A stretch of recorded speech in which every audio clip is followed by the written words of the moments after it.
안녕하세요. 드라마를 톱파보는 잼잼 리뷰입니다. 연려박씨 계약 결혼 전 사회에서는 강태하가 조선에서 왔다는 박연우의 말이 사실이라는 걸 알게 되었습니다. 또한 연우를 찾아 산속으로 들어가던 태하는 멈춘 시간 속에서 조선에서의 강태하와 박연우의 모습을 보게 되었죠. 과연 대한민국의 강태하는 전생의 기억을 떠올리며 자신이 연우를 사랑했던 연우의 서방님이었다는 걸 알게 될까요? 이번 영상에서는 사회에 등장한 미스테리들을 좀 풀어보려고 하는데요. 먼저 강태하 어머니의 죽음부터 살펴보겠습니다.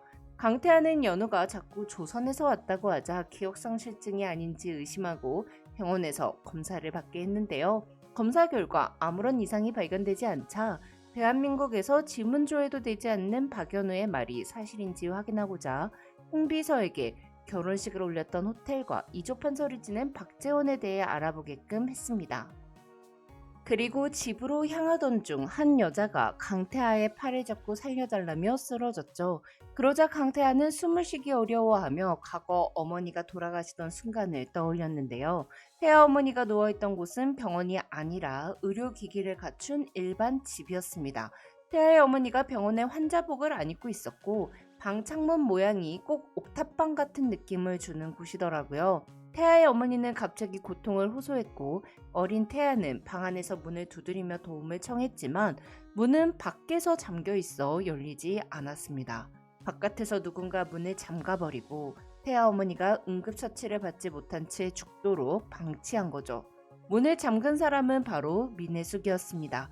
민혜숙이 하고 있던 진주 목걸이가 끊어지며 진주 알들이 바닥에 떨어져 어린 태아가 있던 방 안으로 굴러들어왔기에 어린 태아는 방문에 있는 유리창을 통해 민혜숙이 급하게 도망치는 모습을 목격했는데요. 즉 어린 태아는 자신의 어머니가 쇼크가 왔을 때 일부러 문을 잠그고 죽도록 놔두었던 사람이 진주 목걸이의 주인인 민혜숙이라는 걸 알고 있었던 거죠. 또한 어린 태아는 그 방에 갇힌 채 어머니가 죽는 순간을 홀로 봤어야 했습니다. 아무런 도움도 되지 못한 채 무기력하게 어머니의 체온이 식어가는 모습을 본 것이니 성인이 되어서까지 그 트라우마가 남아있을 수밖에 없었을 것 같아요.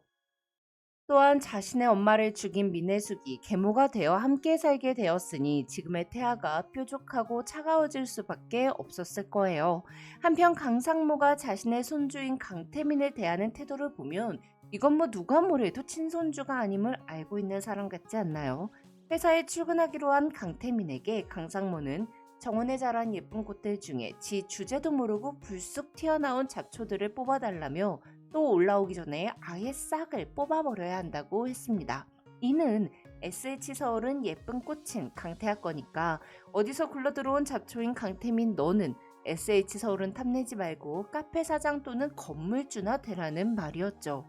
하지만 강태민은 건물주보다는 뽑아도 끈질기게 다시 살아나는 잡초처럼 좀비처럼 살겠다며 강상무를 도발했어요. 원작에서는 민혜숙에게 아들이 아니라 딸이 있는데요. 이 딸이 강태하 아버지의 친딸이 아니에요. 민혜숙이 다른 남자와의 사이에서 낳은 딸을 가짜 친자 확인서를 만들어 강태하 아버지의 친딸이라고 속여서 결혼을 했거든요. 물론 원작과 드라마가 다를 수 있지만 도대체 어떤 할아버지가 친손주를 잡초에 비유하겠어요? 친손주가 아니니까 강태민이 태화와 후계자 싸움 이야기를 했을 때 젓가락을 내리치며 분위기를 싸하게 만들었던 거겠죠. 그런데 강태민이 민혜숙의 친자도 아닐 것 같다는 생각도 듭니다.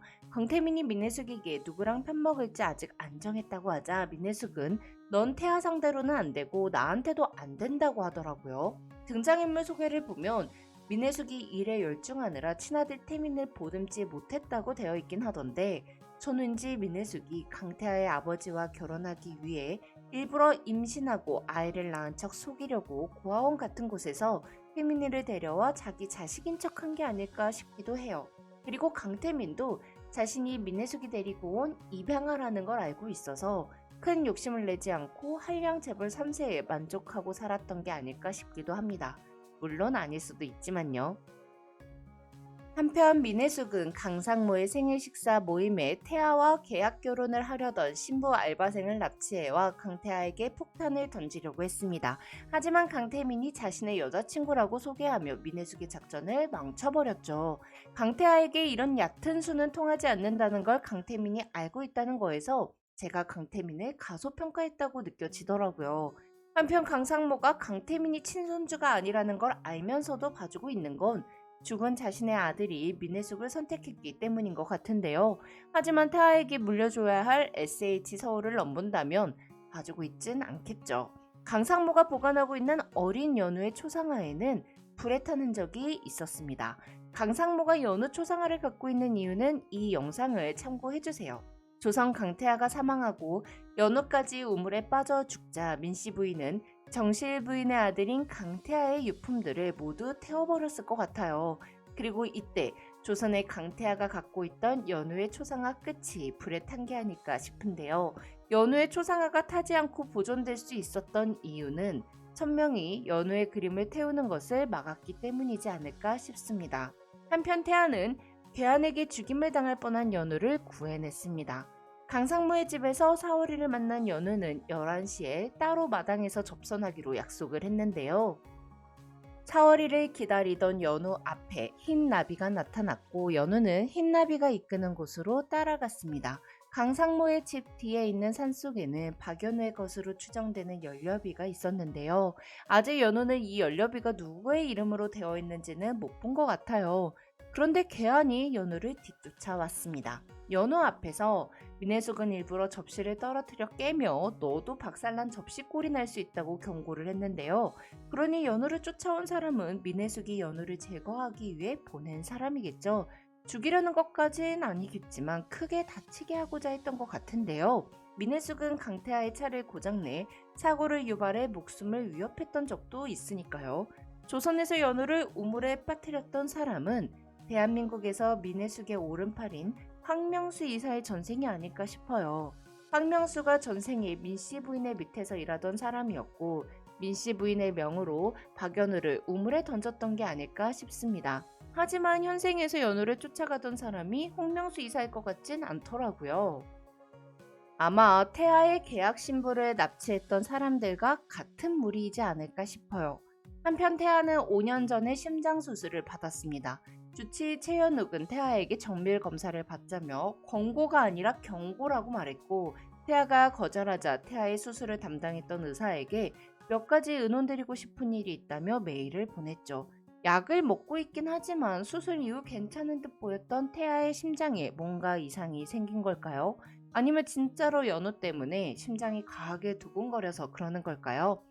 수술을 담당했던 의사에게 메일을 보내기까지 한 걸 보면 뭔가 태아의 심장에 문제가 생긴 것 같긴 한데요.